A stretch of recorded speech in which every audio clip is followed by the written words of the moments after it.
আসসালামু আলাইকুম সুপ্রিয় দর্শক বন্ধুরা, আমরা আজকে আপনাদেরকে আমাদের জনপ্রিয় সবজি বেগুনের সবচেয়ে যে ক্ষতিকর পোকা, সেই ক্ষতিকর পোকা বেগুনের ডগা ছিদ্রকারী পোকা। আসলে ডগা ছিদ্রকারী পোকা যেটা, সেটাকে ডগা ও ফল ছিদ্রকারী পোকা হিসাবে বলা হয়। আমরা আজকে যে জমিটাতে আসছি, সেই জমিটাতে আমাদের ডগা ছিদ্রকারী পোকায় আক্রমণ করেছে। জমিটাতে সবেমাত্র ফল ধরা শুরু করেছে, একটি নতুন জমি বেগুনের। এখন শীত কেটে গিয়ে আমাদের তাপমাত্রা আস্তে আস্তে বৃদ্ধি পাচ্ছে, শীতের প্রকোপ কমে গেছে এবং এই অবস্থায় আমাদের কৃষক রিপনের জমিতে প্রচুর পরিমাণে ডগা ছিদ্রকারী পোকার আক্রমণ হয়েছে। আমরা আজকে রিপনকে নিয়ে আমরা সেই ডগা ছিদ্রকারী যে পোকাটা, সেটাকে খুঁজবো। হ্যাঁ রিপন, আচ্ছা আপনি বলেন তো যে আপনি কিভাবে বুঝেন যে ডগা ছিদ্র করছে? স্যার আসলে এই যে গাছটা ফুড হওয়ার কারণেই আমি বুঝতে পারছি যে গাছটা যে কোনো একটা রোগ এর আক্রমণ হয়ে আছে। গাছটা হুডাওয়া মানে নেতায় গেছে, আগাটা না রুদ্রে মনে হয়ে যাচ্ছে, রুদ্রের তাপে গাছটা এমনি হাইলে গেছে। তখন এই অবস্থা, গাছের অবস্থার কাছে আসার পরে দেখা যাচ্ছে যে এই যে অবস্থায় একটা ছিদ্র আছে। স্যার দেখেন আপনি, একটা ছিদ্র আছে, এই ছিদ্রটা যদি আমি ভাঙ্গি, এইখানে ভাঙবো, এই যে ওই জায়গাটা ভাঙবো, এই যে ওই জায়গাটা ভাঙছি, কিন্তু ওই জায়গাটা একটু বেশি নিয়ে গেলাম, বালুর মধ্যে নিয়ে এলাম। তবে এখান থেকে আমি ছিদ্র করব বা ওই দিক দিয়ে আমি পাঠানোর পরে দেখা যায় স্যার, এই যে দেখেন স্যার একটা কীরা, নগদ কীরাটা দেখেন, ওই যে দেখা যায় একটা ছোট কীরা। স্যার আপনি কি দেখতে পাচ্ছেন স্যার? এই যে কীরাটা, হ্যাঁ হ্যাঁ, এই যে কীরাটা। অর্থাৎ এই যে ডগা ছিদ্রকারী যে পোকা, সেটা ছোট্ট ছিদ্র করে এখানে ঢুকে গিয়ে এই কীরাটা এই নরম অংশটা, ডগার যে নরম অংশটা, সেখানে ছিদ্র করে খেয়ে ফেলে, যে কারণে ডগাটা মারা যায়। এই একই পোকা আমাদের বেগুনেও আক্রমণ করে। আক্রমণ করে বেগুনকে ছিদ্র করে নষ্ট করে ফেলে। কীরাটা তো দর্শক বন্ধুরা আপনারা সুস্পষ্ট দেখতে পাচ্ছেন মনে হয়। স্যার আমি এখন হাতে লইমু স্যার, কীরাটা দেখেন।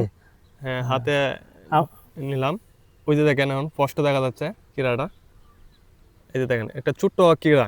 এই কীরাটা কিন্তু স্যার প্রথমে ডুগা ধরে এই বেগুনের মধ্যে বাদে আক্রমণ করে, এবং কি পুরা গাছটা স্যার মনে যায় গনে এই মারা যায়, একটার পরে একটা ধরে গাছ। বন্ধুরা আমরা যদি এই জমিটাতে আরো দেখাই, আমরা রিপনকে নিয়ে, আচ্ছা ঠিক আছে, এটা দেখি। বন্ধুরা আমরা আসলে আমাদের কৃষক অনেক বড় বিজ্ঞানী। আসলে আমরা যদি আবার খুঁজি, রিপন আপনি এটা থেকেও বের করেন তো। আমরা নেতায় পড়ছে, এই যে গাছটা আমার নেতায় পড়ছে, এবং তাহলে কোথায় আছে দেখি আমরা। এই যে দেখেন ছিদ্রটা স্যার, ওই যে দেখা যাচ্ছে ছিদ্রটা দেখা যায়, স্পষ্ট দেখা যাচ্ছে অনেক বড় একটা গর্তটার মধ্যে। এখানে যদি আমি ভাঙার পরে দেখেন আমার গাছটাই পুরোটা নষ্ট হয়ে গেছে স্যার। এই যে দেখতে পাচ্ছেন স্যার, এই যে গাছটা দেখেন কোন অবস্থায় করছে, অর্থাৎ এবং গাছটা বিশাল বড় এক কীরা দেখেন স্যার। এই কীরার কারণে গাছ ওইখানে বসে বসে খাচ্ছে, তাই না? জি, আগে প্রথমে ডুগার ধরে, পরে গাছের গুঁড়িতে ধরে এবং বেগুনেতে ধরে।